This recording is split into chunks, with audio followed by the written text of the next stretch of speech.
Coronation Street's Carla Connor is convinced that Becky Swain is plotting against her next week as she is summoned to the police station under suspicion of workplace fraud.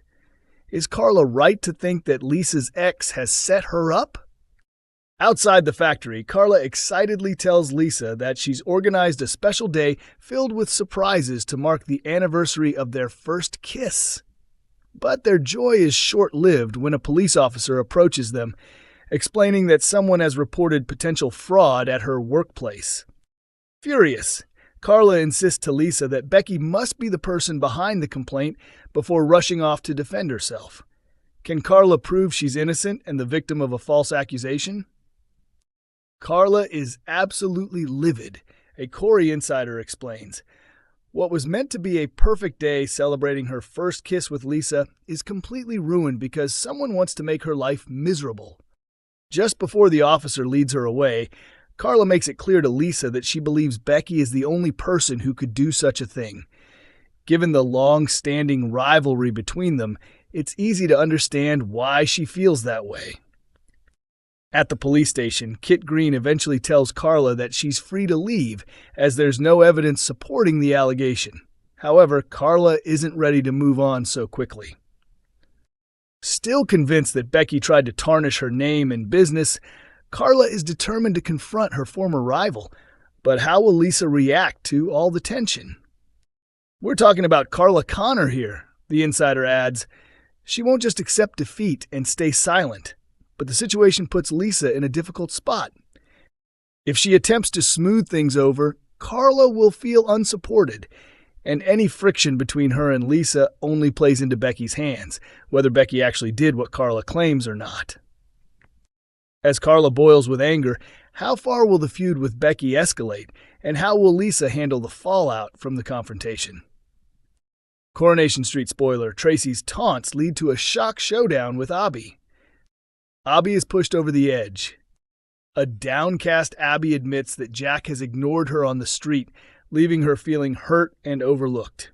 Carl notices her distress and wraps her in a comforting hug, trying to reassure her that she's not alone in dealing with her emotions. Meanwhile, tensions rise at the Rovers as Tracy deliberately taunts Abby, claiming that Kevin was the only good parent Alfie ever had. Abby, pushed to the edge by the cruel remark, loses her temper and lashes out, striking Tracy. The pub falls silent for a moment as Tracy staggers backward, shocked. To Abby's horror, she realizes that Kevin witnessed the entire altercation, and panic sets in as she wonders how he will react. Elsewhere, Carla is in a much happier mood as she excitedly shares with Lisa her plans for a special day of treats and surprises, all to celebrate the anniversary of their first kiss. Their tender moment is abruptly shattered when a police officer approaches Carla, informing her that she needs to come to the station following a complaint of alleged fraud at her factory. Carla immediately becomes furious, convinced that Becky is behind the accusation, and determined not to let anyone tarnish her reputation. At the police station, Kit reassures Carla that there is no evidence to support the claim, and she is free to leave. Yet Carla's anger hasn't subsided. She remains determined to confront whoever tried to set her up, her mind racing with plans for how to take action. Elsewhere in the village, breakfast at Theo's house is a more relaxed affair. Theo serves an array of pastries, lifting Todd's spirits as he's relieved to see his friend in a better mood. After finishing their meal, Theo suggests going for a run to burn off the calories, eager to keep the positive energy going. Todd, worried that the exertion might make him feel unwell, declines, prompting Theo to insist he will go alone. James, spotting Theo about to head out, offers to join him for a run. Later, when Theo receives a message from Todd saying that he'll come along after all, Theo politely declines, telling him not to bother, as he has already found a running partner. Despite the minor tension, there's a sense of camaraderie as the friends enjoy each other's company outdoors. Meanwhile, Ed is busy at the cafe installing a library box for Roy on the advice of a mysterious new friend. He carefully sets up the box while continuing his secret letter-writing project, hinting at a storyline that could have emotional significance in the future. Finally, Kirk shares an idea with Ryan, explaining that he's thinking of launching a podcast dedicated to offering advice for dog owners dealing with behavioral problems. The concept excites both of them, and they begin discussing potential episode topics and how they can help others while sharing their own expertise. The day in the village is filled with a mixture of tension, confrontation, and moments of quiet reflection, showing that even ordinary routines in Weatherfield can be packed with drama, surprises, and emotional highs and lows. Coronation Street spoiler. Tracy's taunts lead to a shock showdown with Abby. Abby is pushed over the edge. Former Coronation Street actor Todd Boyce has reflected on his time on the ITV soap, revealing how his character's ending was altered. Todd played Stephen Reed intermittently from 1996 until 2023. The character, who is Audrey Roberts' son, returned in 2022 with plans to steal from his mother. Stephen's behavior quickly escalated, eventually leading him to murder 3 people who knew his true nature. In 2023, Stephen's crimes came to light, leaving his partner Jenny Connor shocked and devastated. His storyline ended when he was killed after being hit by Peter Barlow's car. Stephen and Jenny's relationship had begun after he killed her boyfriend, Leo.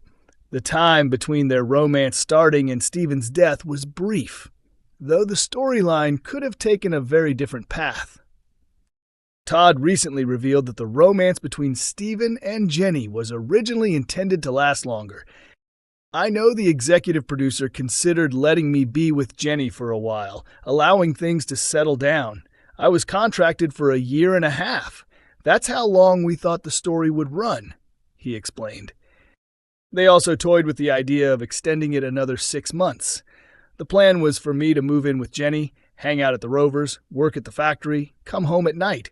Basically a full love story where everything was forgiven, making my eventual death even more tragic. Speaking on the Inside Soap podcast, Todd added, "By that point, the audience was demanding justice. I didn't even dare look at social media. They'd had enough, so we decided to end it after a year and a half."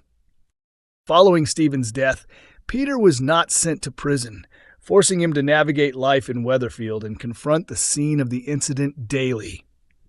This took a toll on Peter, who struggled to resist falling back into drinking and risking his recovery.